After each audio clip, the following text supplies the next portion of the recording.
बाप, बेटे और रुकदस के नाम से आमीन। मसीह में आप सबकी सलामती हो।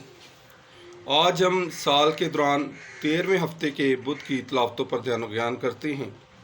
आज की पहली तलावत आमोस नबी की किताब और उसके 5वें बाप में से ली गई है।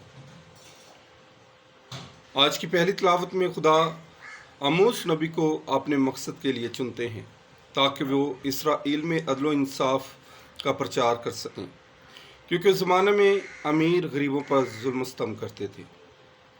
आमोस नबी ने खुदावंद का पैगाम देते हैं कि तुम्हारा वक्त बुरा है। तुम जो ऐबदार मेंढे कुर्बान करते हो और मुकद्दस महफिल फराहम करते हो, ये सब बेकार हैं और मुझे खुश नहीं करते। गरीबों के साथ अदल इंसाफ करो और उनका हक इन्हें अदा करो। आज की अंजील मुकद्दस मत्ती की अंजील और उसके 8वें बाप में से ली गई है।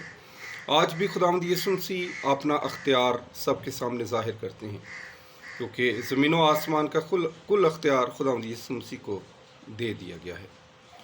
आज खुदावंद यीशु मसीह एक आदमी से बदरूहों को निकालते हैं। बदरूहें खुदावंद यीशु मसीह से कहती हैं कि अभी हमारा वक्त नहीं आया और हमें वक्त से पहले सज़ा ना दें। लिहाजा यीशु मसीह इन्हें सूरों के गौल में भेज देते हैं कि उनका अभी वक्त नहीं आया है। क्या हम अपने छोटे भाई और बहनों या गरीबों के साथ अदल इंसाफ करते हैं? क्या हम खुदावंद यीशु मसीह के हुक्मों पर अमल करते हैं या नहीं करते हैं? मेरे अजीज़ों, खुदावंद यीशु मसीह के हुक्मों पर अमल करना नहायत ज़रूरी है, क्योंकि खुदावंद के कलाम में लिखा है कि अगर तुम मुझसे प्यार करते हो तो मेरे हुक्मों को भी मानो। अगर जो कोई मेरे हुक्मों पर अमल करता है वो मेरा शागिर्द है। इसलिए ज़रूर है कि हम यीशु मसीह के शागिर्द भी बने और खुदा बाप जो आसमान पर है उसके बेटे और बेटियां भी बन सके।